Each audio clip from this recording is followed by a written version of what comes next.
He writes, the United States of America is in serious discussions with a new and more reasonable regime. Well, that sounds good at the beginning.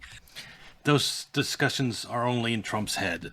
To end our military operations in great progress has been made. Awesome. That sounds really cool so far.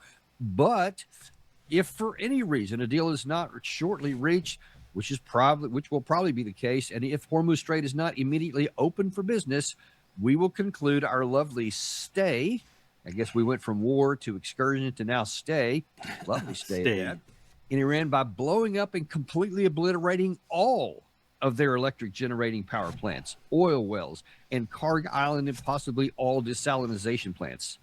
And this right here is a lie, because we already attacked and destroyed one of their desalination plants. So his saying we purposefully have not touched them. We have touched one of them at least. Which we have not purposely yet touched. This will be in retribution for our many soldiers and others that Iranians have butchered and killed over the regime's 47-year reign of terror. Thank you for your weirdly attention to this matter. Let's go back up to that first part there. We will conclude our lovely stay by blowing up and completely obliterating all of their electric generating power plants. Fortunately, this new threat doesn't have a timetable. It's saying he's still pretending we're having negotiations and saying if those negotiations don't pan out, which they won't because they're in Trump's head, we will drastically escalate this. If we carry out these threats, Iran retaliates by destroying all the oil infrastructure in the Gulf, and we have $200 oil for the next few years. That is the outcome to this. It is insane. And speaking of insane, let's look more into the context of this latest threat. My friends, the US is losing the war of attrition against Iran. We're a month into this war, and none of the stated objectives have been accomplished. While so many high-end US weapons are running critically low on ammunition. Yeah, pretty much. This is what we call terrible planning. Years worth of inventory were burned through in days. I mean, look at that. 11 interceptors were launched to stop this one Iranian ballistic missile, and none of them were able to hit their target. Here in Qatar, it's 4 interceptors that failed to stop a ballistic missile. Exact same situation in Dubai, where 4 Patriot missiles completely missed their target. We are winning! It seems the government literally applied the doctrines of military genius. Done too. Just tell everyone you have tremendous amounts of ammunition. Now so many American weapon systems deployed in the Middle East have exhausted all their ammunition. All the markers are in red with the risk of... Yep, offensive, defensive, yep. People, commentators were saying before the war that we only had enough for 4 weeks, a max of ammunition, and that's proving true. That we have anything left is because we've begun to use it even more sparingly. Total depletion within weeks, such as for the very important Tomahawk cruise missiles, but also Patriot and THAAD air defense interceptors. How come the US, with a mighty military budget exceeding $1 trillion, is now telling the entire world that they're running out of ammunition? Yeah, that was one of the consequences of this war that is going to expose the limits of US military, and they were a lot lower than a lot of people thought.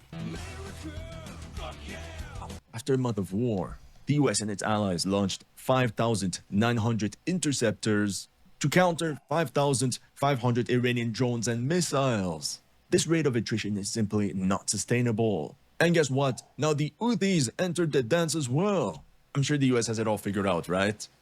Of course. Right? Let's be real, US military planners expected a repeat of the 2025 12 Days War. No, they were gambling on Venezuela, just one quick operation and it's all over in a weekend. And you've got regime change and big positive headline for Trump, and we're out of the conflict. A swift and decisive aerial campaign relying on overwhelming technological superiority. But this time, the blitzkrieg failed. The Iranians took the punches, and now that their adversary is showing signs of fatigue, they can finally say, checkmate. So in this video, we will analyze just how badly the US depleted its high-tech arsenal against Iran and what it means in the course of the war. Welcome to History Legends. If you're new to this channel, make sure to like, hype, and subscribe. Required to replace the expanded munitions are only the tip of the iceberg. Many critical minerals required to replace the expanded munitions are just not available anymore. They're controlled by China. China controls 98% of global gallium production, 90% of neodymium processing, and 99% of dysprosium. These rare earths and specialty metals are inside every seeker head, guidance system, and radar module in the coalition's inventory. Same thing for tungsten, which is a vital component of projectiles used by gun systems like the CRAM. But there's one mineral that the US plans to double down on: copper. It's a critical component found in most American weapon systems we'll mention today. President Trump announced electricity demand needs to triple at the very least by 2030 to meet the AI buildup. Oh yeah, and $200 oil will definitely help with that, right? Sponsor of today's video, Giant Mining Corp. Yep, there we go, the sponsor. Okay, let's just skip this. There we go. Contrary to the US, Iran learned a lot from its setback during the 12-day war of June 2025. They realized the US faced a logistics problem and that they could not drag out a high-intensity war beyond the shock and awe of the first days. That's why Iranian military thinkers planned a sophisticated asymmetric attrition campaign designed to exhaust Western air defense capabilities while preserving their own strategic depth. An important factor is that accuracy is not as much of a critical factor in missile defense economics. That's a great advantage for the attacker. Meanwhile, the defender needs to ensure that every incoming missile is intercepted rapidly. The Iranian ballistic missiles have been shown to be very accurate because they're now using Chinese GPS system, Chinese equivalent, and we can't jam it. And this eats up a lot of ammunition. As you can see on this graph, after an initial burst, the Iranians paced themselves by conducting a... Yes. This burst right here is because we killed the supreme leader. It was like an angry outburst. And it's not because they're running out, it's because they're just pacing themselves.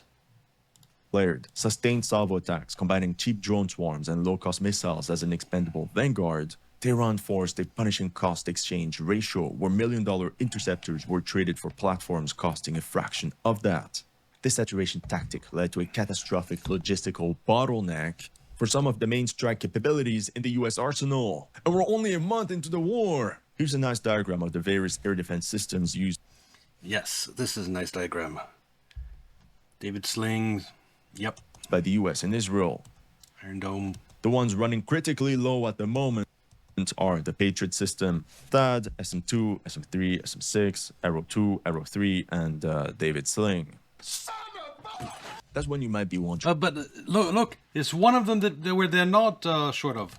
Arrow 3, and David Sling. That's when you might be wondering, how could this be happening? Well, we have no choice to go through every of these weapon systems. We can observe this ammo shortage crisis firsthand with Patriot interceptors. On the 17th of March, the Time reported, in the first few days of the Iran war, Middle Eastern countries burned through more than 800 Patriot missiles. In comparison, Ukraine received around 1,000 Patriot missiles since the start of its war against Russia. Now, the problem is that Lockheed Martin, the American defense manufacturer making these Patriot missiles, only produced 620 PAC-3 MSE interceptors in 2025. A year's worth of production just gone like that within 2-3 days. It's as crazy as you taking your yearly salary and just spending it all in one weekend. Anyway, now the Gulf countries are obviously running dry in interceptors, mostly because they're total noobs. Can you imagine if they fired Patriot missiles on full auto mode at decoys? Yeah, well, that's exactly what they did. I'm not kidding. You see, in the first 48 hours, Iran fired over 1,200 projectiles at these 5 Arab countries.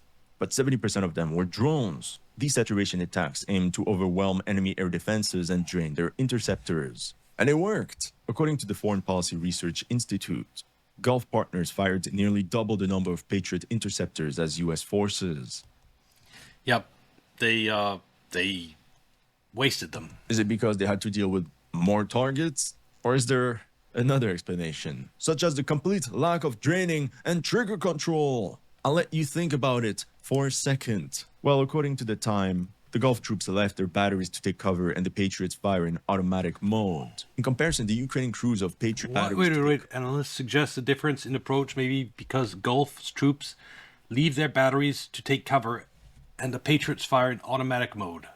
And the Patriots fire in automatic mode. In comparison, the Ukrainian crews of Patriot missile launchers stay at the controls and fire manually. A Ukrainian officer was astonished to hear reports of Gulf states firing as many as 8 Patriot interceptor missiles, each worth more than $3 million, at a single target, even using the expensive systems to hit cheap drones.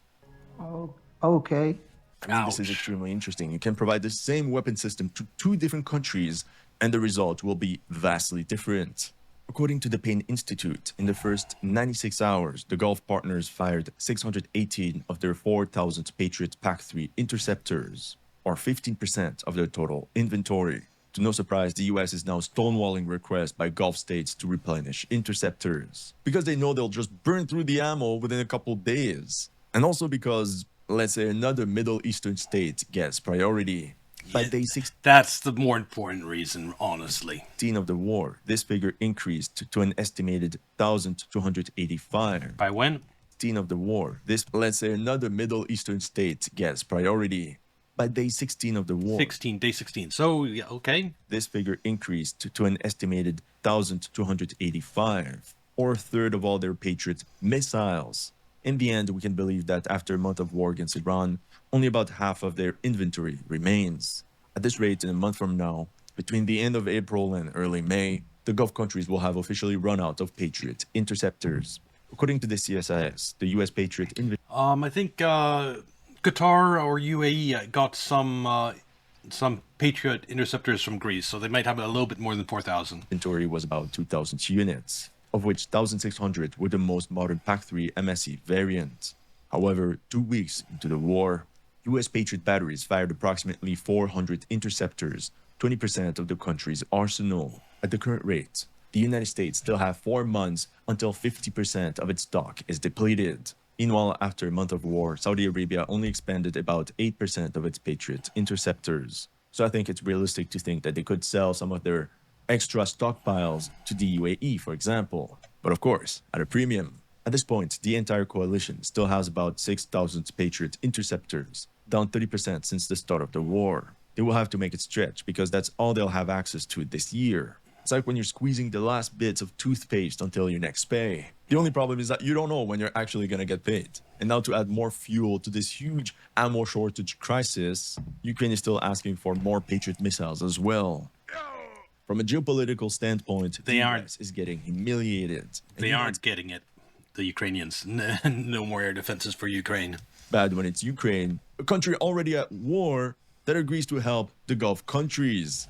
Officially, Ukraine deployed 200 experts to reduce wasteful use of expensive air defense systems like Patriots. In other words, Ihor and Volodymyr are going to operate Patriot launchers, while Mohammed is going to the back seat. But that's not all. On the 26th of March, Swiss media SRF reported an insane scandal. USA circumvents Swiss payment freeze for Patriot air defense system. Essentially, what happened is that, as What? leverage, Switzerland stopped payments for the Patriot air defense system. Oh yeah, it stopped. I remember hearing this. Switzerland stopped payments for the Patriot air defense system because they weren't getting it. And why would you pay for something you're not going to get?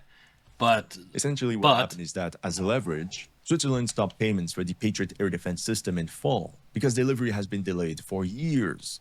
So, in response, the US just accelerated the production rate to fulfill the contract. No. The US just seized the funds Switzerland paid to the F 35s, which they probably won't get either.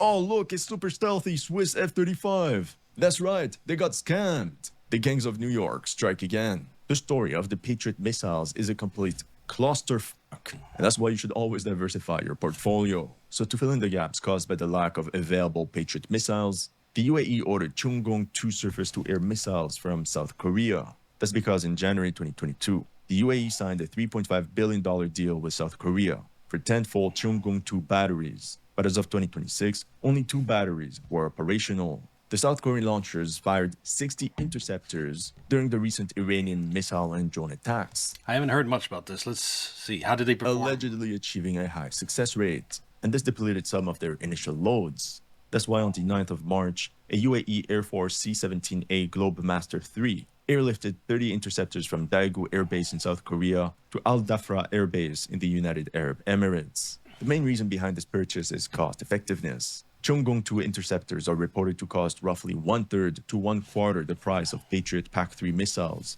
while offering comparable, if not superior performance in the medium-range tier. But once again, with all these high-tech weapons, inventory is very limited. Beyond Patriot missile batteries, the air defense architecture is further reinforced by the Terminal High Altitude Area Defense, or THAAD, providing exoatmospheric interception capabilities against high-altitude But Iran's destroyed all our long-range radar. In this example, the radar, the first step of this is already gone. ballistic threats. 4 days into the war, partner nation THAAD interceptors were depleted by over a third. 16 days in, the Gulf countries expanded a total of 120 talons, which is another terminology for THAAD interceptors. And by now, we can believe they burned through 80% of their inventory, with only an estimated 34 units remaining. Fuck. Iran is laughing. One big missile barrage, and it's over.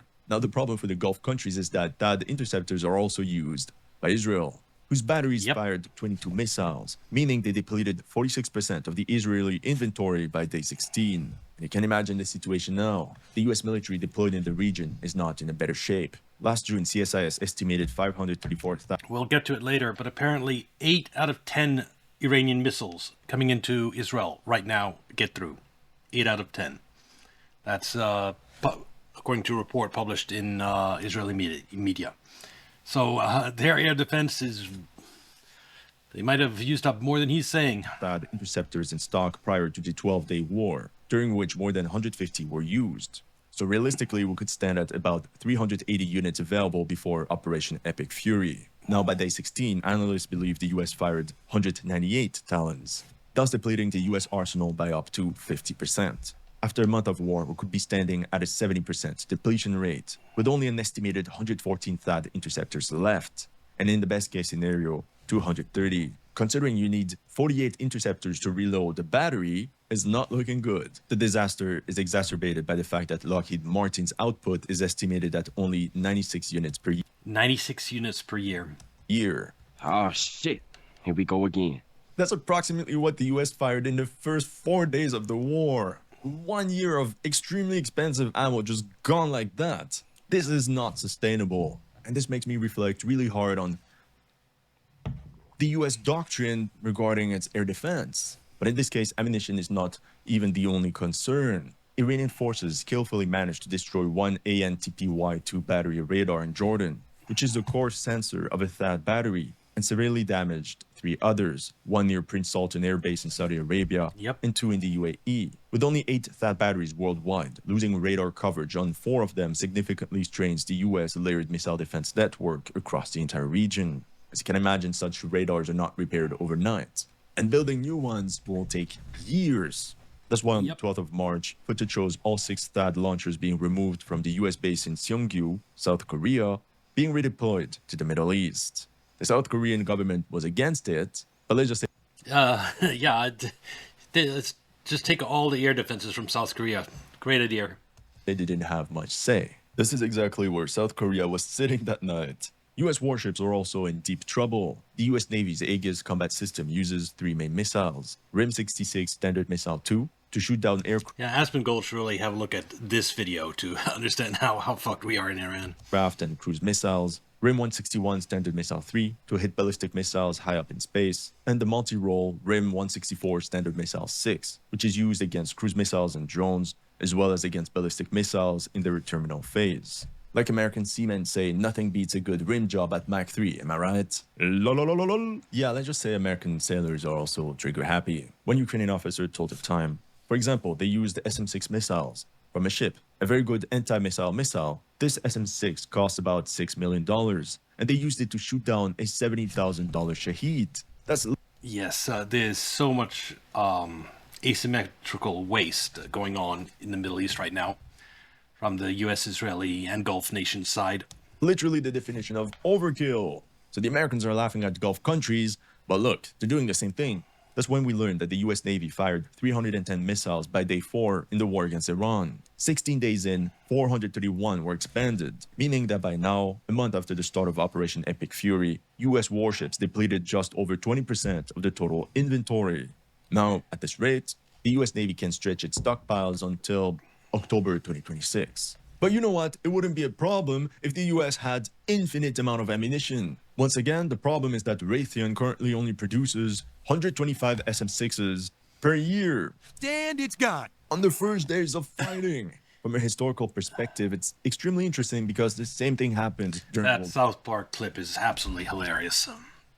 It's from 2008 financial crisis, and it wasn't great. War I. None of the European armies expected the war to last years. So within weeks, all armies had to ration their artillery shells. The Gulf countries are running out of air defense interceptors. Same thing for US forces deployed in the Middle East. And to make matters even worse, Iran's missile campaign also depleted a large number of Israel's interceptors. While Iron Dome stocks remain operationally viable, the same cannot be said for the David Sling and Arrow systems. Stockpiles of the respective interceptors are now running critically low.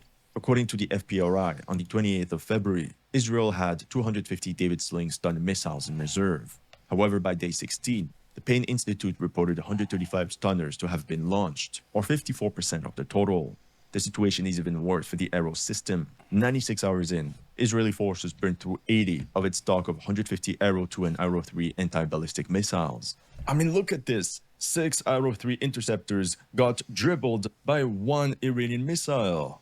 By day 16, Payne Institute reported that Israel fired 122 Arrow interceptors, thus expending over 80% of its pre-operation inventory. You can imagine the situation now after 4 weeks of fighting. Yet apparently the IDF says it's not facing any shortage of interceptors. Right. The cope is too real. They smacked the bee's nest and now they're wondering why they keep getting stung. Israeli defense experts stated that Israel needs significantly more Arrow 3 interceptors. And even if production is ramped up now, what you are firing today is what was ordered 2 or 3 years ago. With Iron Dome and Arrow systems running critically low on ammunition, air defense... This is a war that Israel, really, more than the United States, decided to start. And they should have known. They should have gone in more air defense. Units must prioritize engagements and selectively target only the highest threat inbound missiles. Like here on the 21st of March, as an Iranian missile plunged down on Dimona without any Israeli interceptors to challenge it. Ultimately, this means US air defense capabilities are being overstretched. They will have to find a way to scramble stuff left and right to keep protecting their Israeli ally at all costs. As you can... Well, it's also those air defenses have mostly failed overall because US, we saw yesterday or the day before, 13 US bases throughout the region are basically inoperable because they've received so much damage. You can see the US is facing a costly attrition dynamic in defense, where cheap Iranian missiles and long-range drones are bringing Western interceptors to critical depletion. It's clear that US and Israeli leaders did not expect Iran to sustain the battle for so long. And now they're trapped in a flight forward type of situation. Well, it turns out now they have the same problem for offensive weapons, because the United States is also confronting a growing strategic dilemma concerning the availability of its offensive weapons and strike capabilities. First, there's the disaster situation with the Gerald R. Ford. We're talking about plumbing issues followed by internal fires. Instead of participating in Operation Epic Fury, the aircraft carrier is now arriving in Croatia for repairs that could take weeks to months. But that's not the only problem the US Navy has to deal with. For example, before Operation Epic Fury, the total number of Tomahawk cruise missiles was estimated at 3,200 units, including those aboard destroyers and submarines.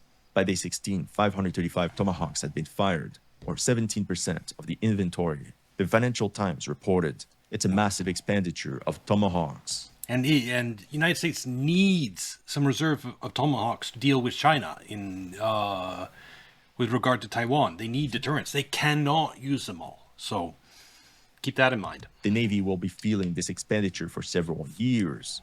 Did you hear that? Years. You know what?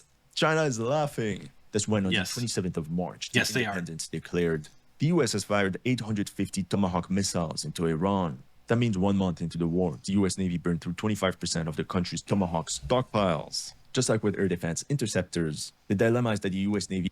I mean, using 25% just against Iran, what do you do if you actually fight a major power like China or Russia? How many do you need then? only acquired a very little number of new cruise missiles. Pentagon documents show the Navy bought 68 Tomahawks in fiscal year 2023, 34 in 2024, 22 through 2025, and plans for 57 in 20... This is what I was saying the other day, that yes, the United States is the most powerful military, but it's a legacy military. See, those huge stockpile of Tomahawks, they were from decades ago. It's, we just maintain, we can't replenish like 25% of our stock. That's going to take us a decade to replace. 2026. Now check this, in 4 years, the US Navy acquired 181 Tomahawk cruise missiles. And at the same No, I should say maybe more than that. Maybe 20 years. time, by day 4 of the war against Iran, they had already expanded 375 units. As you can understand, this would take several years to replenish. Madness. Now let's move on to the US Air Force. B-52 bombers have been executing strike sorties almost exclusively armed with AGM-158 JASSMs, a munition that stands for Joint Air-to-Surface. It's a standoff missile that can be fired from far away. If we had actual air superiority over Iran, and these could fly over Iran without fear of being shot down, they could drop dumb gravity bombs. And those we have nearly unlimited quantity. But we're not doing that because we don't have air superiority over Iran. Standoff missile. These precision-guided munitions exceed 1,000 kilometers in range and serve as the primary subsonic air-launched cruise missile within the US arsenal. Now it's estimated that before Operation Epic Fury, the US military had 3,500 JASSMs in stock, a relatively large inventory, mostly thanks to sizable Air Force purchases in the last decade. Thing is, even these munitions got used up pretty fast. You see, the B-52 can carry 20 JASSMs at a time, the B-1, 24, and the B-2 can be armed with 16 JASSMs. This means by day 16, in only 2 weeks of operations, 912 AGM-152 JASSMs were reportedly dropped on Iran. 26%. 26% of the US inventory. Just in the first 16 days. And a month into the war, we could be looking at a 45 depletion rate. As for US ground forces, they're going through a critical ammunition shortage in regards to HIMARS, particularly with respect to the MGM-140 ATACMS tactical ballistic missiles it employs. If after 94 hours, only 135 ATACMS were launched, by day 16, 912 of the 3,500 ATACMS were burned through, or about 25% of the inventory. Other sources like FPRI reported that within the same time frame, US stockpiles of ground-launched ATACMS and the new PRSM ballistic missiles were depleted by a third. Notice how Been talking about depletion of U.S. weapons for weeks now. This is the best video I found, just going over exactly how depleted our stockpiles are. how ATACMS missiles were used to compensate for the decrease of US airstrikes against Iran. But no matter what they do, logistics doesn't lie. At this rate, the US will run out of ATACMS missiles by mid-May. The worst is that ATACMS production ended in 2007, while the ATACMS successor, the PRSM, is only being produced at a rate of 60 units. That's what I mean. Legacy weapons systems. Greatest military on earth, but we've inherited that. We only produce 60 per year of the replacement. How can we honestly be a great military power if our rate of production of weapons is so low? Per fiscal year. Or I should say, how can we stay? Just takes one war like Iran to deplete our stockpiles, and then it'll take like 2 decades to just get back to where we were before the Iran war.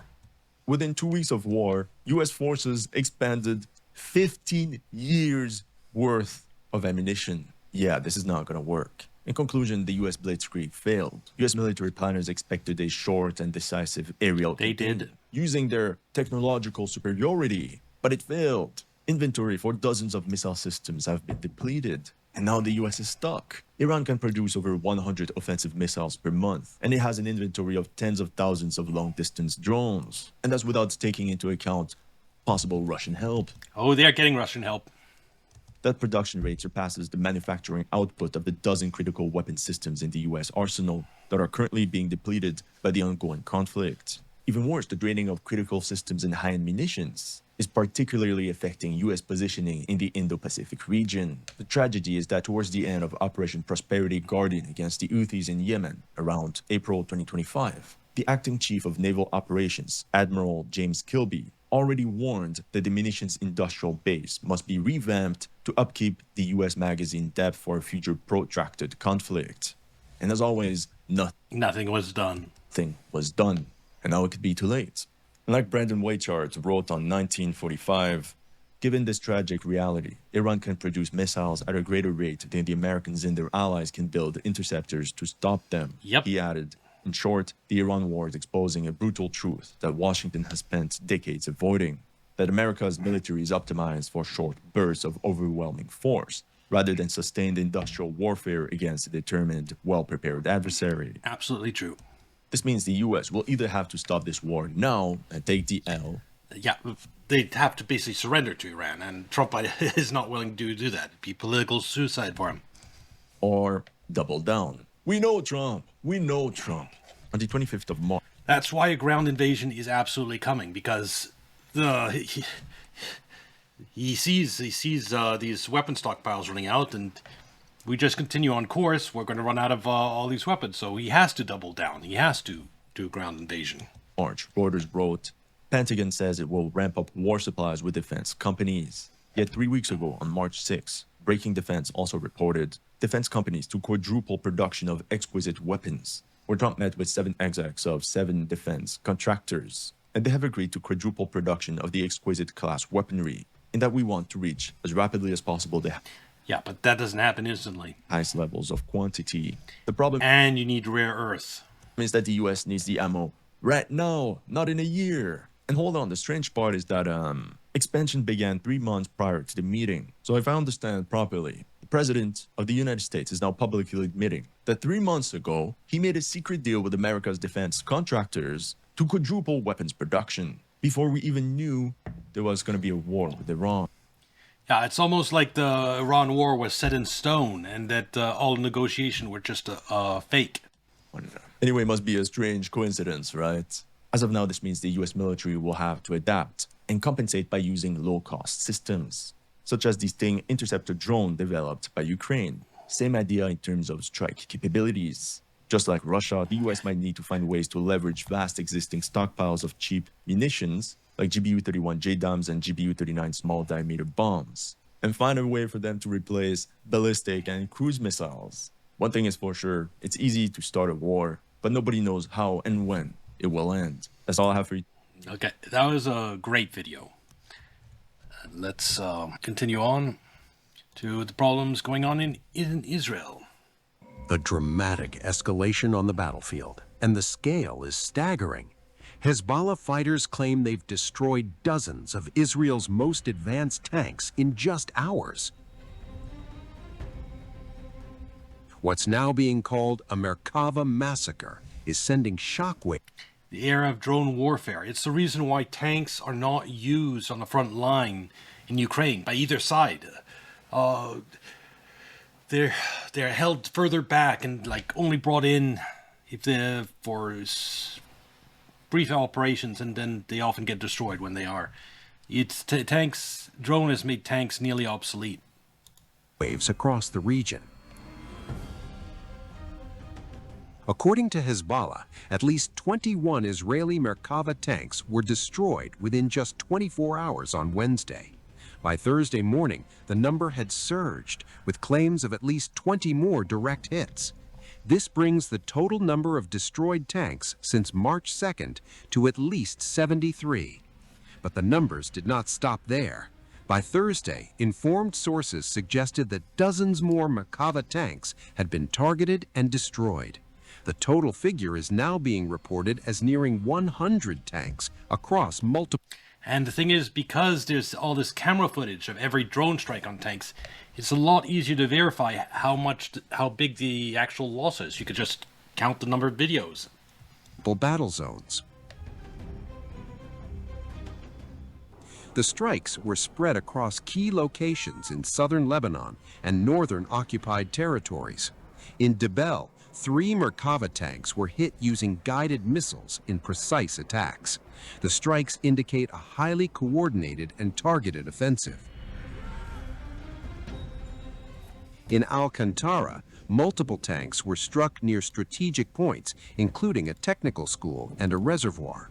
3 additional tanks were reportedly hit using attack drones, showing a mix of missile and drone warfare. The battlefield is now seeing layered tactics deployed simultaneously.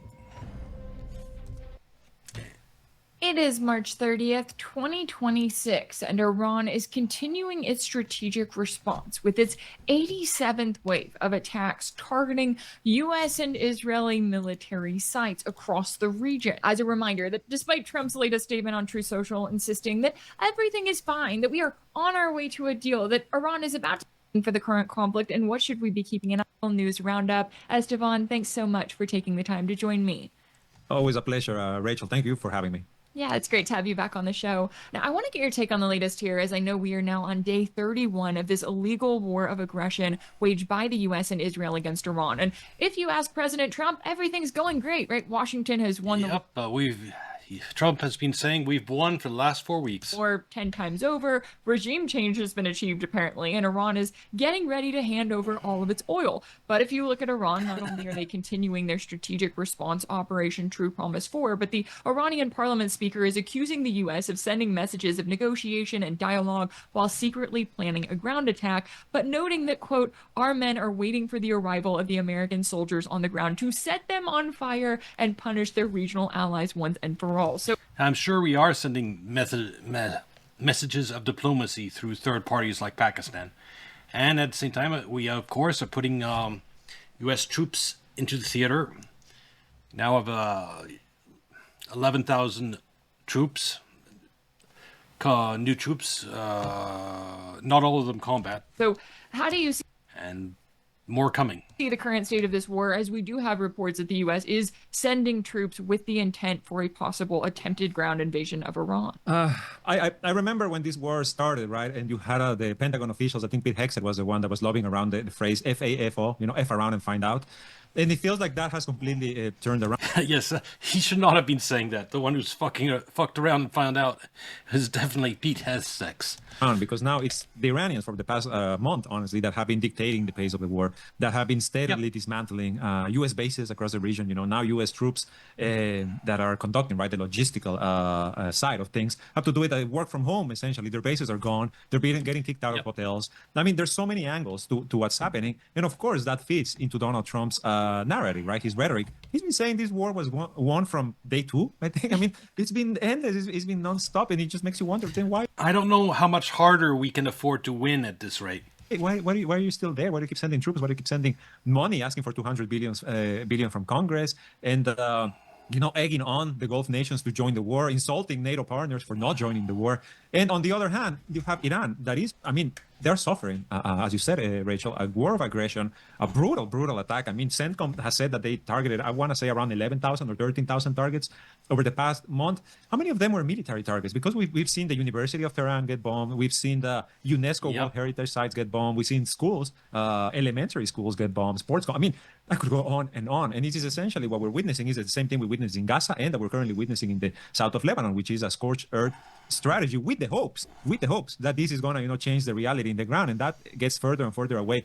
Though we haven't hit the power and oil infrastructure, because we're terrified of what Iran will do in retaliation for that. Every day. I mean, but Trump will get desperate enough, he'll try. The objective of this war has been changing almost by the day as well, right? Like, remember, it began with regime change, and then with the liberation of Iranian women, right? Oppressed Iranian women, and we're going to liberate them with bombs. Then it became about the oil. Then it became about Israel. I mean, like, it just keeps changing because this is a war that Donald Trump thought was going to be an easy in and easy out. That's what I blame Trump for. He just didn't know what the fuck he was getting into. That's the entire problem. He just didn't understand. He thought that it would be like Venezuela, like the 12-day war last year. He could just bomb Iran and then walk away. And he literally destroyed his presidency in this one act of bombing a supreme leader. He regime changed himself because he'll end up impeached over this. I'm so angry. Because there's nothing he can do. It's too late. The only correct choice of action was to not bomb Iran's supreme leader. There's some actions you can't undo, and that was one of them. He was riding high from his operation in Venezuela, kidnapping President exactly. Maduro. He thought, hey, we're going to do the same in Iran. And of course, the reality is completely different. But now you can kind of see that there's still that hope, right? Like, if he keeps sending troops, he keeps sending bombs, he keeps sending ships, it's because there's still that hope that with enough firepower, they will be able to change. He has to have that hope because otherwise his presidency is finished. Otherwise, it's him conceding to Iran. And so he has to just gamble on just throw some troops in there, keep throwing bombs, and maybe somehow miracle, it'll all work out. It's the reality on the ground, and that simply is not the case, because if anything, the Iranians are digging their heels in and are calling, right? Like, I'm sure you have seen these Lego videos that are going viral, AI Lego videos in which they essentially tell you what's happening with the war, and the message is constant as well from Iranian officials. Come, we're waiting for you. We've been preparing for this for decades. So just, send your troops, and all of a sudden this war that was Iranian Lego videos. I just have to see what this is about. This, which obviously is an AI video, came out of Iran leadership in response to Donald Trump's war with them and the quagmire that he's got himself into that he has no idea how to get himself out of.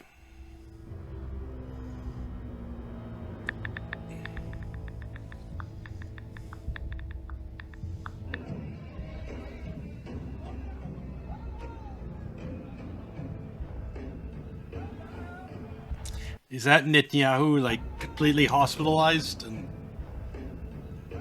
injured?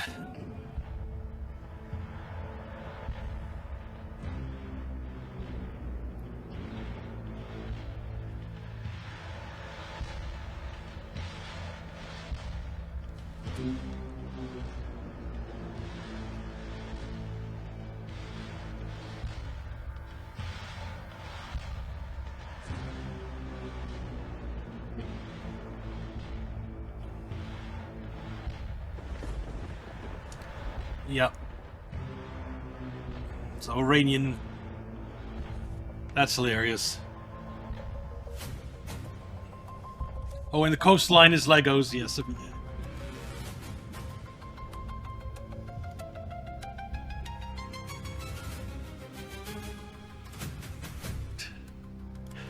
The serious pose with the hands behind the back.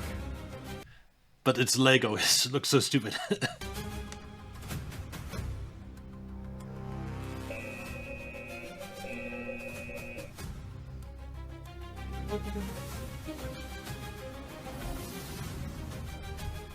A Lego launcher.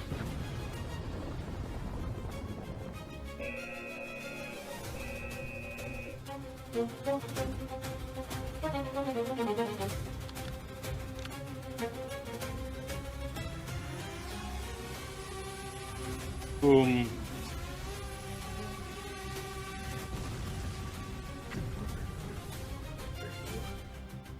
Trump having nightmares about the Strait of Hormuz being closed.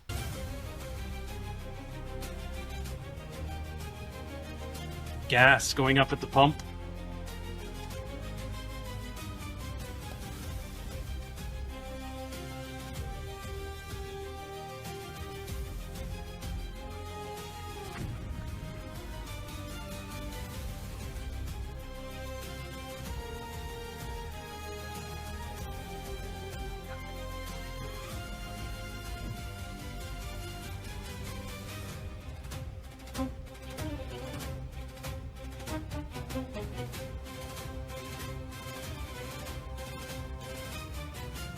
Mines.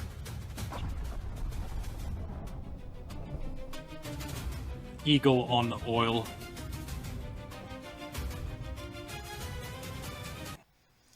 That was a funny video. Worth taking the break to see.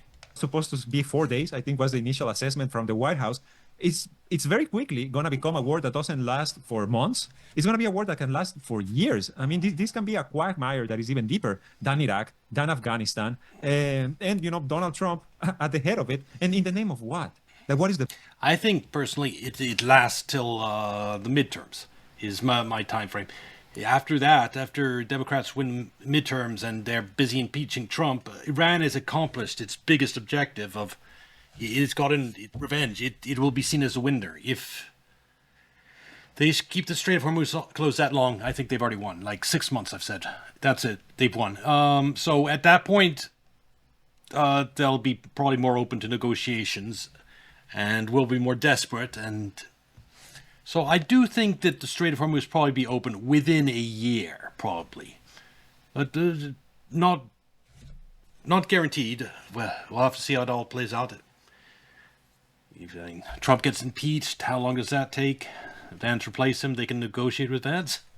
I don't know. But again, I'll put it this way. It won't end.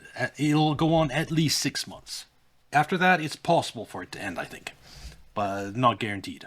The point of this war. I mean, if you have the people in the U.S. currently, I think majority of them are opposing this war.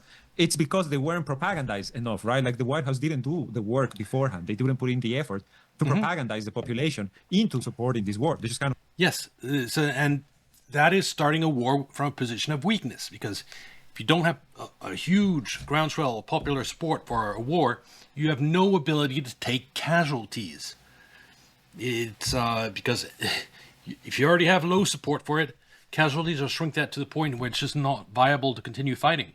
went in head first, and now they are paying the consequences of it. But at the same time, trying to plug all the holes. The main one being, of course, the oil prices, which, I mean, he has lied, Donald Trump, through his teeth for the past month, trying to keep oil prices down. But now we are seeing that even that strategy is completely run out of steam, because now you're seeing the prices go past $100, and people. But they're still being held down, but they're being forced up. But if you had an honest market, they'd be about 150 now already. But they're still being held down. Having held those prices down a month already, that has let, I think, Wall Street time to reposition itself a little bit. But I think they're going to try to hold them down under 120 at least, at the very least, for another month.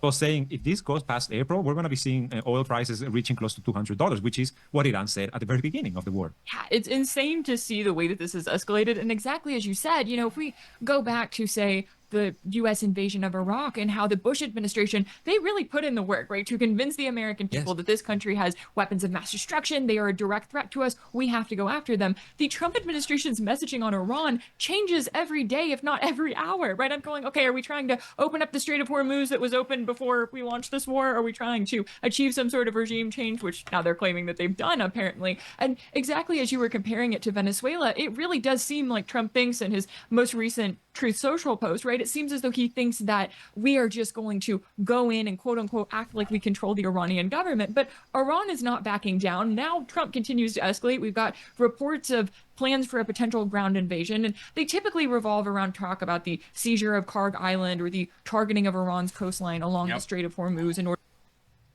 Okay, let's move on to next video I have.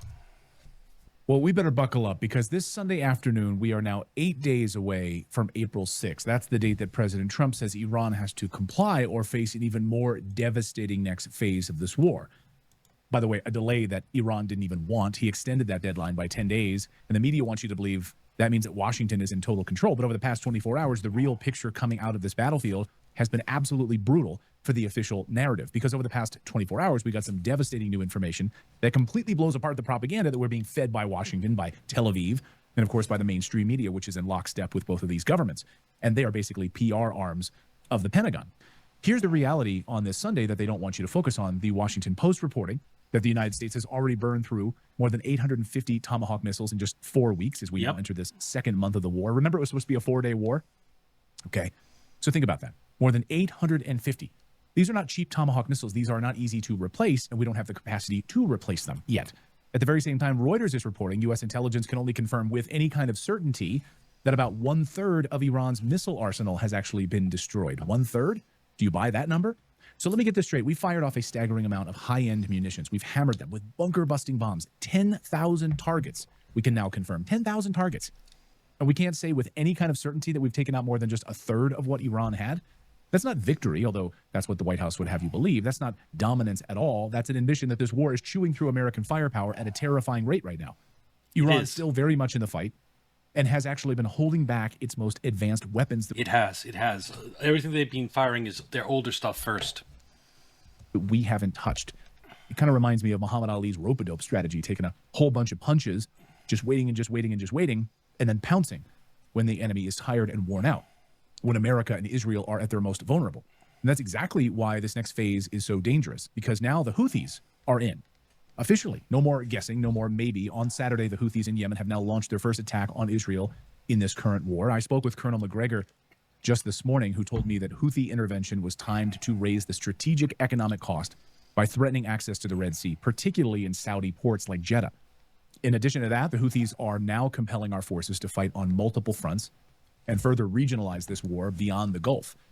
So that means this is no longer just Iran and Israel. This is now a regional multi-front mess that can spread from the Persian Gulf to the Red Sea in a heartbeat. And if the Houthis start choking off Bab el-Mandeb the way that they've threatened to, it will be an economic disaster through the Red Sea. Roughly 12% of world trade passes through that corridor. So just forget oil for a second. Yep. All of that trade coming through, 12%. It'll compound all the problems in the global economy if that strait gets closed. That's not some side issue. This is a global economic artery. Colonel Dan Davis on his show on Saturday made the point that this might have been the strategy all along. You degrade America's missile stockpiles, drag us deeper into Iran, and then open another front through Yemen while the U.S. forces are already stretched incredibly thin. 10,000, maybe 12 or 13,000 by now missile strikes has only netted you about 1/3 of what they had. And so that means that their ability to sustain is likely going to continue on for the foreseeable future. And that gives them confidence. And with the Houthis joining, that gives them more confidence. Kataib Hezbollah in Lebanon, all of this stuff gives them more and more confidence. Now look at what the Pentagon is doing. The USS Tripoli has arrived, carrying about 3,500 soldiers. The total U.S. forces in the region now well over 50,000. The biggest American military posture in the Middle East in more than 20 years. 50,000, 40,000 of that aren't ground troops. They were there since the beginning. So it's brought in 10,000, 11,000 ground troops. That's, I think, only like 2/3 are actual fighters. So I think like 7,000 actual fighters now in the Middle East for the U.S. And this comes after Iran hit Prince Sultan Air Base in Saudi Arabia on Friday, injuring at least 15 troops there. Iranian sources saying that more than 500 Americans have been wounded or killed so far. So when they tell you this is under control... Yeah, casualties are classified. U.S. casualties in this conflict are classified. That America has already won this war? No, it's not under control. That's a bald-faced lie. You don't rush in more Marines, more paratroopers, more ships, more contingents. If you needed ground troops for this operations, the ground troops should have been in place before you bombed the Supreme Leader. You don't bomb Supreme Leader and then like a month later start bringing in ground troops. That's too late. That's letting Iran hold the Straits of Hormuz closed for a month uncontested. Special forces, the 82nd Airborne Division, because you're calmly wrapping things up. We're all done over there. You do that because you know this war is about to get a whole lot worse. What's going to happen in these next 8 days? By the way, here's the part that no one on like Fox or CNN wants to really touch, and that is China. Because what we are hearing from our sources in the region is absolutely explosive. They are telling us China is not just quietly cheering Iran on from the sidelines. They are helping Iran build a battlefield nervous system right now. China has basically sent massive amounts of hardware right before the war started. We're talking portable anti-stealth radar that we've learned about, surface-to-air systems, the Baidu satellite support systems, signals intel. We already know that Iranian drones and missiles have switched over to the Chinese GPS system. That's confirmed for sure. Intelligence systems, terrain mapping, cyber architecture, real-time tracking of U.S. naval movement. Our sources say Beijing is using this war as a live-fire intelligence laboratory.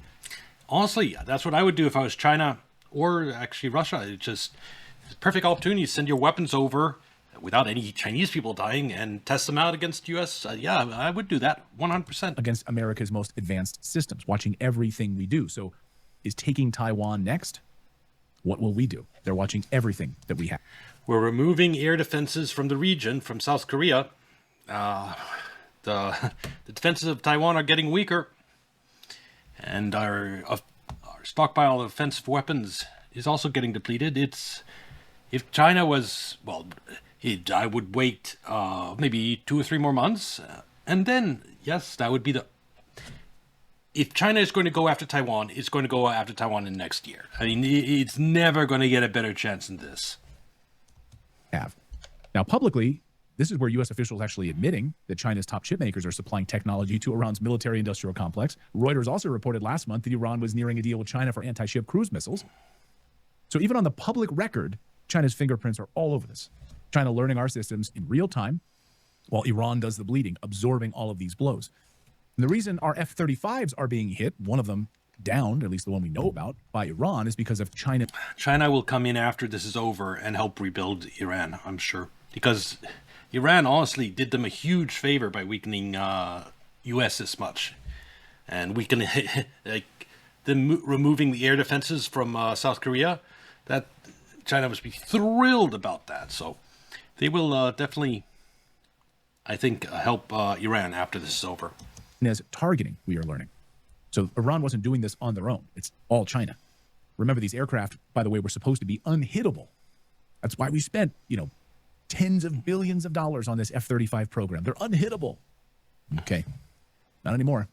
And maybe that helps explain the next humiliation in all of this. America and Israeli intelligence appear to have badly underestimated Iran's underground missile cities, as they're being called. One major reason the United States still can't confidently assess Iran's missile losses is because so much of that arsenal is buried in underground tunnels and bunkers, sophisticated bunkers and tunnels before the war even started. Dispersed stockpiles. This is why these missiles keep flying. This is why Iran can keep absorbing these strikes and still fire back. You can't bomb what you can't see and what you don't know about. And that's what an intelligence failure. And there's nowhere more secure than a tunnel underneath a mountain.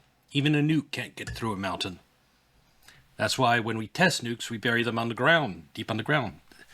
1,000 feet of rock. That'll stop even a nuke. It looks like in real time. And remember what Colonel McGregor and Colonel Davis told us on Thursday on our show. We did a whole military panel about this. Iran has not even used what he says are the most advanced hypersonic systems yet. Well, my impression.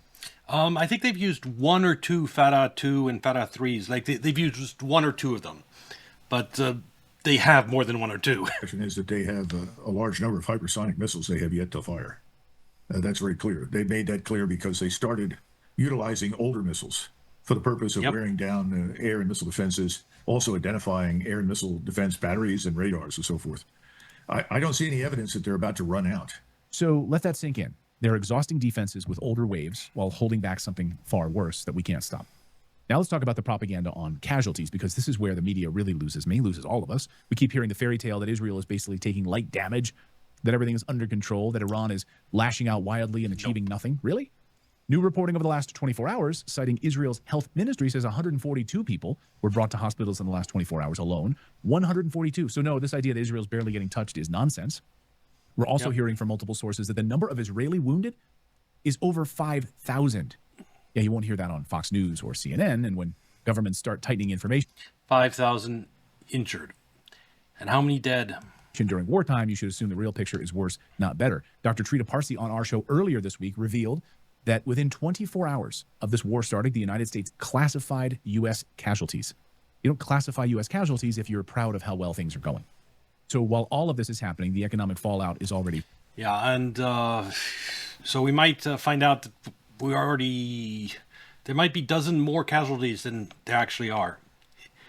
It's very possible that the Trump administration is lowballing the casualty numbers. And since he's basically already committed suicide by attacking the Supreme Leader, what's adding a little more fuel to the eventual fire?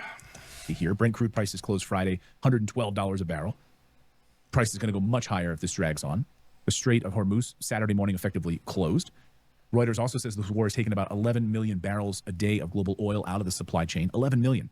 This is why markets are shaking. Gas prices skyrocketing across the United States. Inflation now up over 4%. That's why every family watching this video needs to understand this is not some faraway conflict that doesn't touch your life. It's already here. Now, Trump is also blasting NATO, saying the U.S. does not have to be there for the alliance after Europe refused to basically back this war. He called them a paper tiger. This is NATO.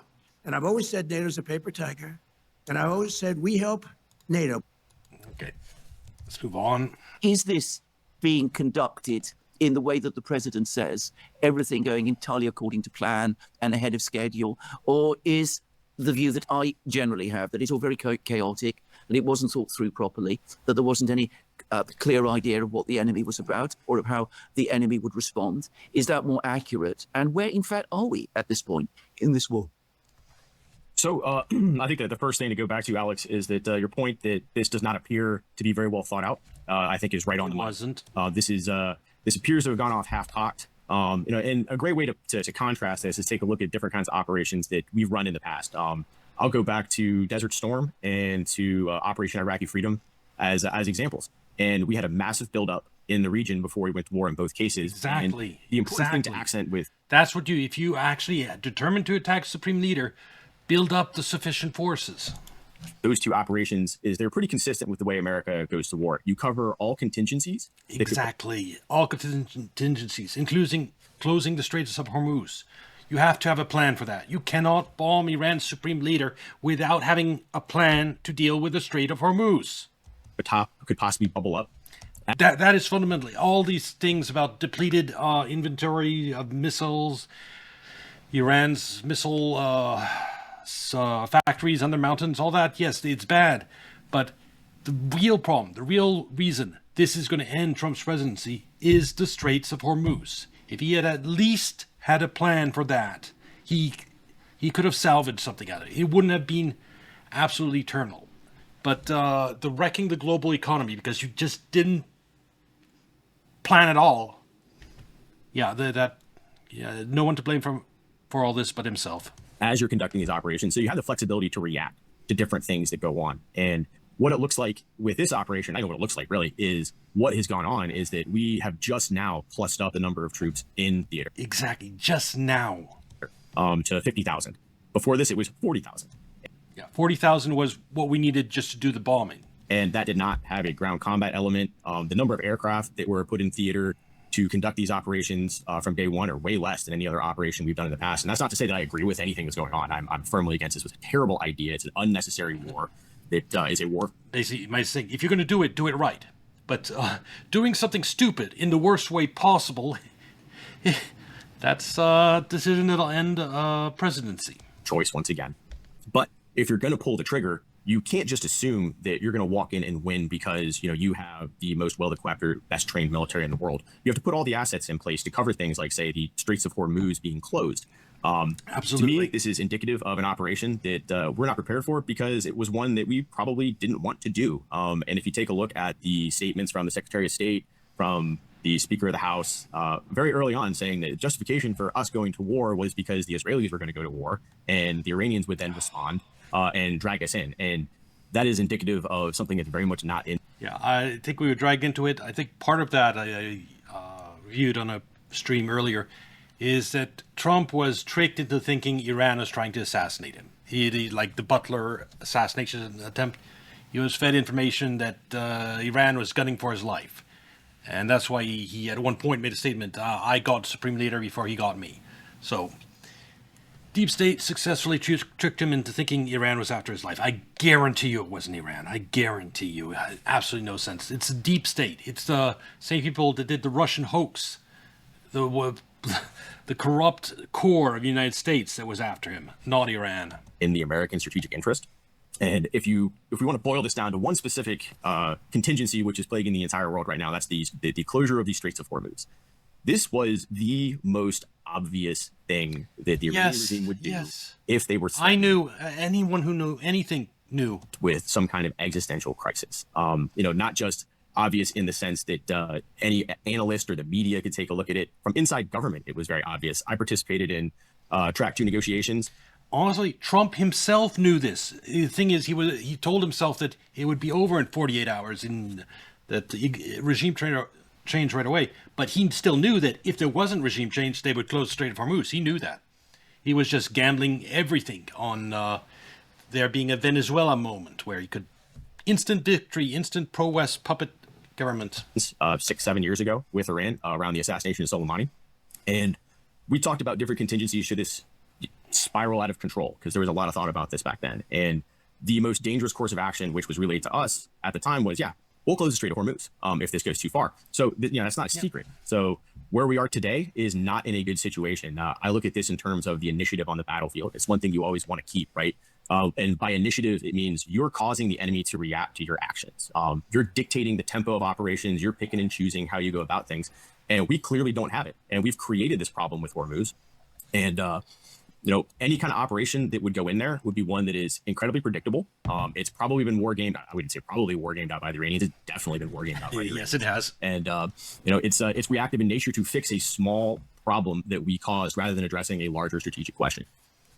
You bring up the operation against Saddam Hussein and Iraq in 1991, and I remember that very well.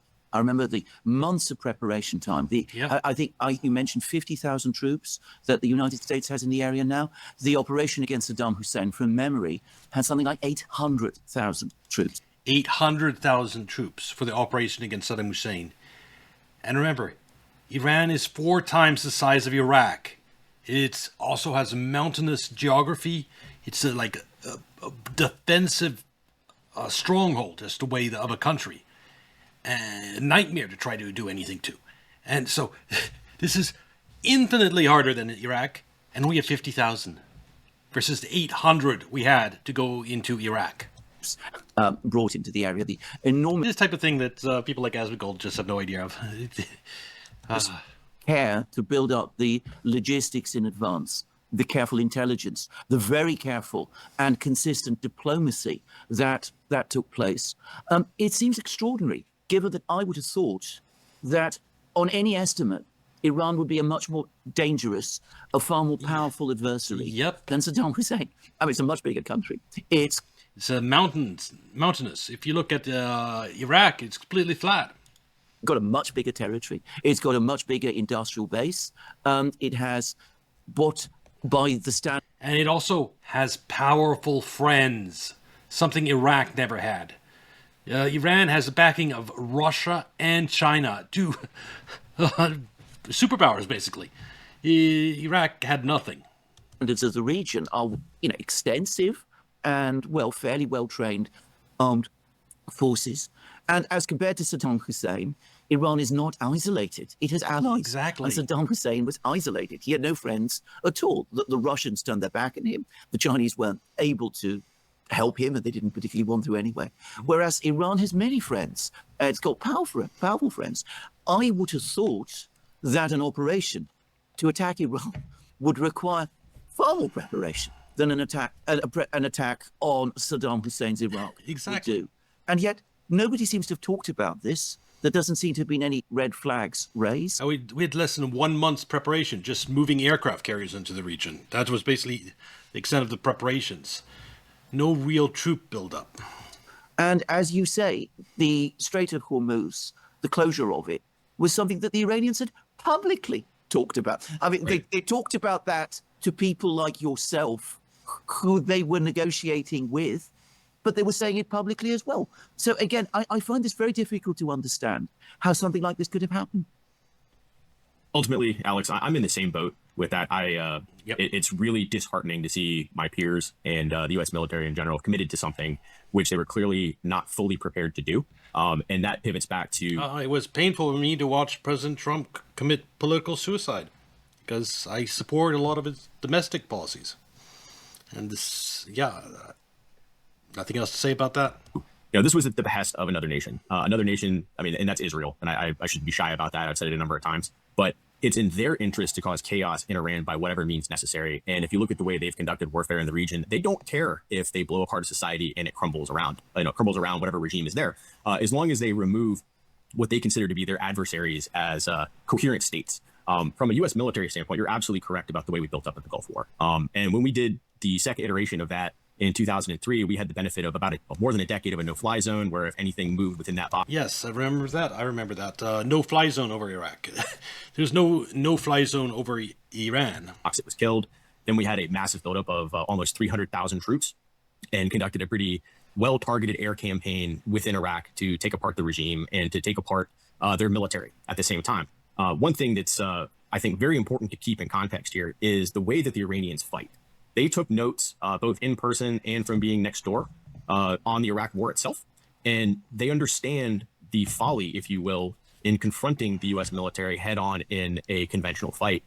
And even their missile campaign has been asymmetrical in nature. If you think about it, I couldn't help but think back to my own experience in Iraq in 2006 and 2007 as an infantryman, where the primary motive of the insurgent forces or the asymmetrical forces we were up against was to split us away from the population. Therefore, anybody who associated with us at that ground level, and myself as a junior enlisted guy at the time. That happens in every insurgency, is you go after any part of the population that cooperates with occupiers. They were punished for it. And if you look at the way the Iranians are conducting themselves now, it's the same kind of thing, right? Where any country that hosts U.S. bases has, shall we say, dual purpose industrial facilities, dual purpose airports, ports, they're being targeted and split away in a way that we can't really defend. And the biggest red flag to me about this, in terms of being pushed to war, is I am 100% confident that our own internal intelligence agencies, Joe Kent has spoken to this, understood how the Iranians were going to fight and what would be their most dangerous course of action at the tactical or operational level, and that is drones and missiles. If you compare that to American forces, we no longer have a very strong air defense component. There's a lot of ballyhoo about the capabilities of Patriot missiles and THAADs. And those are good in limited numbers, but they're not designed necessarily for. They're not designed for drones because drones are incredibly cheap, and those Patriot missiles are worth millions. You can't intercept a drone worth like $50,000 with a $2 million missile. It just, the math doesn't add up. So that's the problem with U.S. air defense. There needs to be a cheaper component that goes after lesser threats like drones. But we haven't done that. We haven't worked that into our air defense architecture. Our air defense architecture is meant for really intercepting like really high-end expensive missiles, not for the cheap stuff. So we wasted so much of it in a way we can't afford to. Immediate air defense. And during the global war on terrorism, we did not have to face that kind of threat along with any kind of real air force. The Afghans didn't have an air force. So. Also, just talk about holes in our air defense. We have no way of dealing with hypersonic missiles. Something like the Reshnik, something that goes Mach 15. Yes, something coming in from direct ray overhead at Mach 15. We have nothing that can stop that currently. Possibly we could figure something out, but we haven't really tried or done anything yet. And so there are holes on two ends of it. The very high end, which is really powerful hypersonic missiles that Iran and Russia and China have. And then on the other end is the really cheap stuff that we don't have anything cheap to intercept with. So we need to work on our air defense after this. The Iraqis had a minimal one, which was eliminated on the ground in day one, if not during that bombing period. So we stripped out, excuse me, sorry. So we stripped out a lot of our components, even whole units of air defense artillery. And it's not until the last couple of years where we've taken a look at how to recompose all of that. And they're not deployed yet. We do not have layered air defenses. Therefore, a commander on the ground or a commander in the Pentagon, and I believe some of them have spoken out kind of through back channels in the media prior to us kicking off. The reason they got all our radars in the Gulf is because of this not having comprehensive layered air defenses.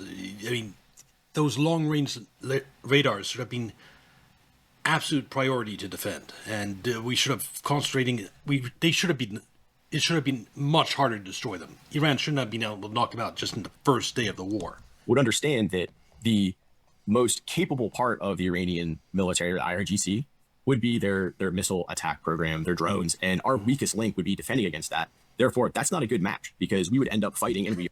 Very well said. I mean, Trump keeps boasting about how we've destroyed their navy. I mean, what the fuck does that matter? Iran was never a naval power. And besides, they still have thousands of boats and caves that they can bring out. At least hundreds in caves that they can bring out. So we don't really have destroyed their navy either. But the main point is, what they spent their military budget on is drones and missiles. That is their true military capacity. That's what you need to destroy. And boasting about destroying anything else is just not useful.